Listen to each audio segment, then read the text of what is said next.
Hi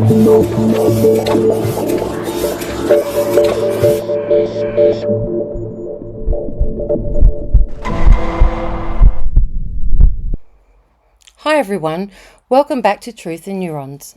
I'm Ruby. And I'm Joff.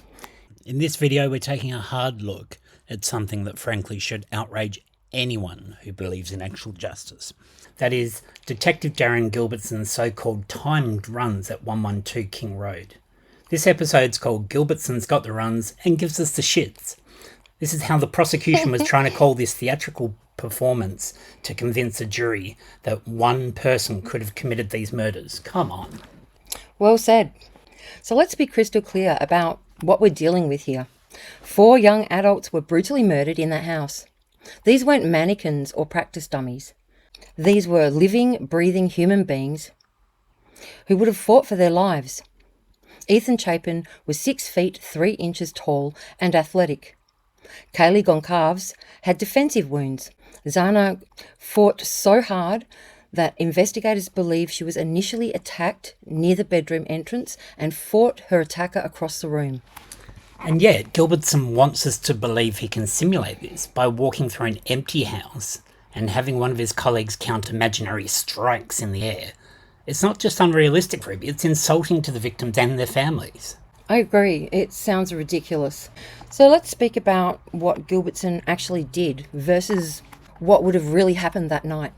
According to his report, he conducted 2 runs. The first, going as quickly as possible, took 1 minute and 30 seconds.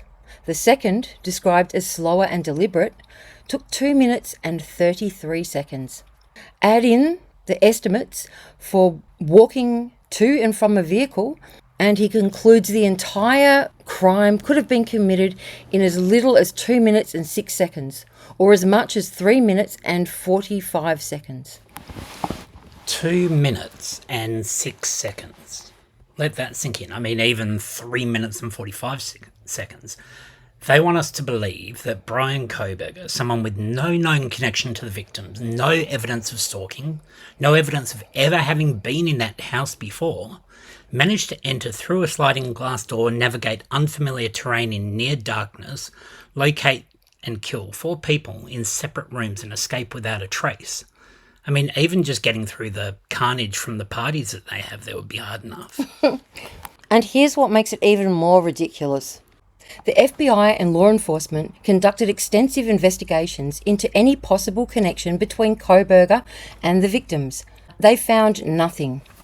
No social media connections, no evidence he'd ever been to their parties, no evidence he knew any of them existed. So we're supposed to believe this was a random attack where he just happened to know exactly where to go in a house he'd never been in before. Okay, well, let's talk about the reality of what happened that night. These weren't quick, clean deaths. The autopsy reports, which Gilbertson claims his simulation was based on, show that these were brutal, prolonged attacks. Kaylee had defensive wounds, meaning she was awake, fighting for her life. Zana fought so hard, blood evidence allegedly shows the struggle moved across her entire bedroom. Even if we accept the prosecution's theory that Maddie was too intoxicated to wake up and fight back, that's still 3 people who would have been resisting, screaming and fighting back. And let's not forget the 2 surviving roommates, Dylan and Bethany, who were in the house during these supposed 2 to 4 minutes of carnage.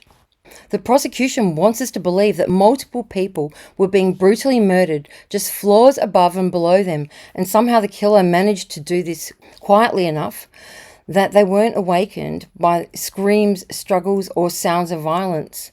Yep, so this brings us to the fundamental problem with Gilbertson's methodology. He walks through an empty, silent house, making imaginary stabbing motions in the air. There were no victims fighting back, no furniture being knocked over, no screaming, no struggles, no blood making surfaces slippery, no adrenaline, no chaos, no unexpected resistance. That's theatre, not science. Consider what would have really happened.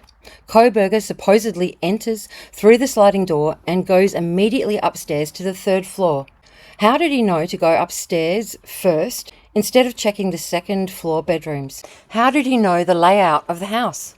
How did he know which doors led to bedrooms versus bathrooms? These are questions Gilbertson's simulation completely ignores.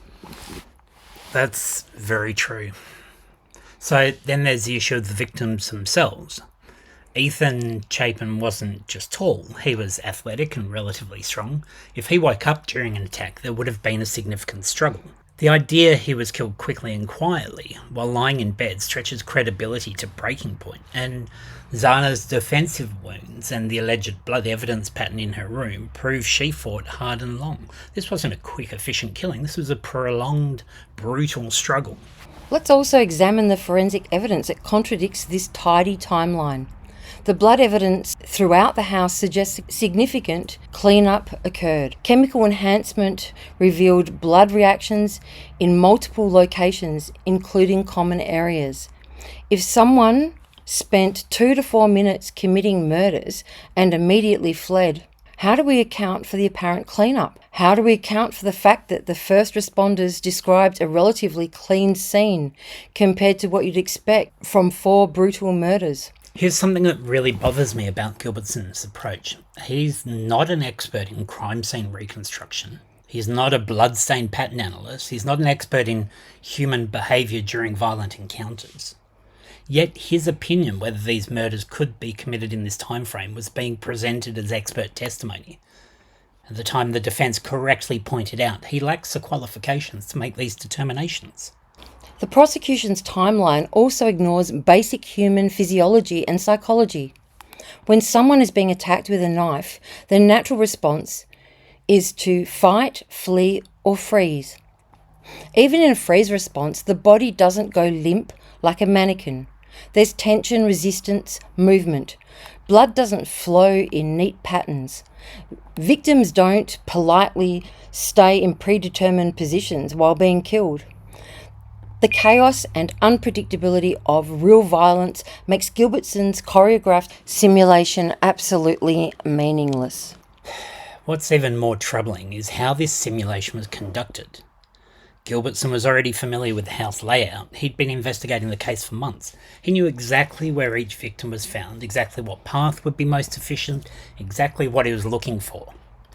The real killer wouldn't have had any of these advantages, yet somehow we're supposed to believe the perpetrator moved through the house with the same efficiency as an investigator who'd studied the scene extensively. Come on. Yeah, it's ridiculous. So let's talk about the DNA evidence that supposedly links Kohberger to this crime. A single source of touch DNA found on a knife sheath. The sample was initially rejected by CODIS, then mysteriously doubled in size before being processed through what the defence calls backdoor forensics, with questionable chain of custody. And this is the only physical evidence connecting him to the scene. No fingerprints, no blood evidence, no DNA anywhere else in the house or in his car, yet all this violence supposedly occurred. So, defence experts, particularly Brent Turvey, presented a much more realistic analysis. Turvey argued the evidence suggested multiple perpetrators with multiple weapons and that significant cleanup occurred after the murders. That makes far more sense than the prosecution's lone wolf theory. Multiple attackers would explain how 4 people could be killed in this time frame. Multiple weapons would explain different injury patterns, and multiple people would make cleanup and escape much more plausible. Prosecution's case relied entirely on the court accepting that Bryan Kohberger, with no connection to these victims, no familiarity with their house and no apparent motive, somehow transformed into a superhuman ninja killing machine for exactly 2 to 4 minutes, then vanished without leaving any meaningful forensic evidence behind. It's not just implausible, it defies everything we know about criminal behaviour and forensic science. What Gilbertson's timed runs really demonstrate is how disconnected from reality the prosecution's theory has become. They created a Hollywood version of these murders where everything goes according to plan, where victims cooperate by staying exactly where they're supposed to be, where there's no unexpected resistance or complications. Real violence isn't choreographed. Real murders don't follow neat timelines, and real victims don't die quietly and efficiently. The tragedy here isn't just that 4 young people lost their lives. It's that the investigation appears to have been so focused on making the evidence fit the predetermined narrative that they've lost sight of what actually happened that night. Gilbertson's simulation isn't evidence, it's wishful thinking disguised as forensic analysis. Yeah, wishful thinking, all right. I mean, these victims deserve better than a theatrical reenactment that treats their final moments like a freaking training exercise. They fought for their lives, they struggled, they resisted, they were human beings and not props in a prosecution's timeline. Any honest analysis of this case has to start with basic respect for who they were and what they would have endured. I agree. Well said. The defence is absolutely right to challenge Gilbertson's qualifications and methodology. This isn't expert analysis. It's speculation based on a fundamentally flawed understanding of how violent crime actually occurs. The jury deserved to hear from actual experts in crime scene reconstruction, bloodstain pattern analysis, and forensic pathology, not investigators playing dress up in an empty house. Investigators playing dress up in an empty house. Well, yeah, that could be taken in a couple of ways. At the end of the day, the real question isn't whether someone could have walked through that house in 2 minutes. The real question is whether the evidence supported the prosecution's entire theory of this case. And when you look at it honestly, without biases of having wanted to solve a high-profile case, the evidence tells a very different story than the one Gilbertson's simulation was trying to sell. Further, evidence from Rachel Orr shows that Bryan's developmental conditions result in major deficits in fine motor control and visual motor coordination. It would have been physically and neurologically impossible for him to execute a rapid, highly coordinated attack and attempt the cleanup on his own. That's all for today's episode of Truth and Neurons. If you found this analysis helpful, don't forget to like and subscribe. Leave a comment below with your thoughts on the ethics of media commentary in high-profile cases. Until next time, keep thinking critically and questioning everything. Cheers, bye!